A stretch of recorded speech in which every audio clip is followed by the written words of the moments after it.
എന്തെല്ലാം ബുദ്ധിമുട്ടുകൾ സഹിച്ചാണ് ഈ ആളുകൾ ഇവിടെ ഒരുമിച്ച് കൂടിയത്.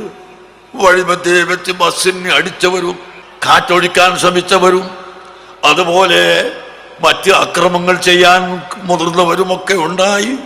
ഞങ്ങളെ കുട്ടികളോട് ഞങ്ങൾ പറഞ്ഞു, മക്കളെ നിങ്ങൾ പ്രതികരിക്കരുത്, ഒരിക്കലും പ്രതികരിക്കരുത്. ഇവിടെ ഞാൻ ഇനിയും നിങ്ങളോട് പറയുന്നു, നിങ്ങൾ നാട്ടിൽ തിരിച്ചു ചെന്ന് പ്രതികാരം വീട്ടരുത്. ഇൻഷാ അല്ലാഹ് അതിനെല്ലാം സ്വയം പ്രതികാരവും പരിഹാരവും അല്ലാഹു തആല ഉണ്ടാക്കി തരിക തന്നെ ചെയ്യും. നിങ്ങൾക്ക് സംശയം വേണ്ട. നിങ്ങളെ ഈമാനോടുകൂടി, നിങ്ങളെ യഖീനോടുകൂടി നിങ്ങൾ ആത്മാർത്ഥമായി പ്രവർത്തിക്കുമ്പോൾ അള്ളാഹുവിന്റെ സഹായമുണ്ടാകും.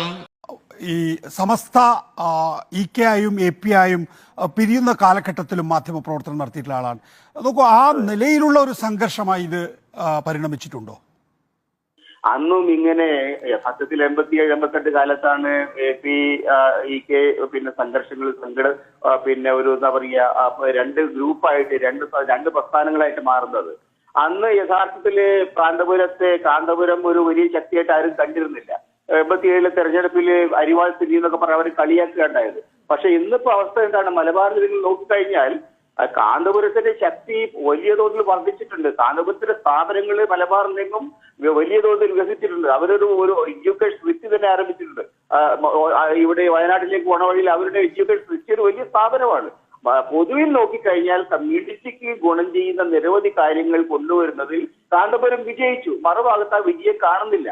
അതാണ് പ്രധാനപ്പെട്ട കാര്യം. കമ്മ്യൂണിറ്റിയിലെ യങ്ങർ ജനറേഷൻ സംബന്ധിച്ചിടത്തോളം അവർക്ക് എന്ത് നേട്ടം കിട്ടും, ആ ഒരു കാര്യം നോക്കിയാൽ കാന്തപുരത്തിന് കൂടുതൽ വിജയിക്കാൻ കഴിഞ്ഞിട്ടുണ്ട്.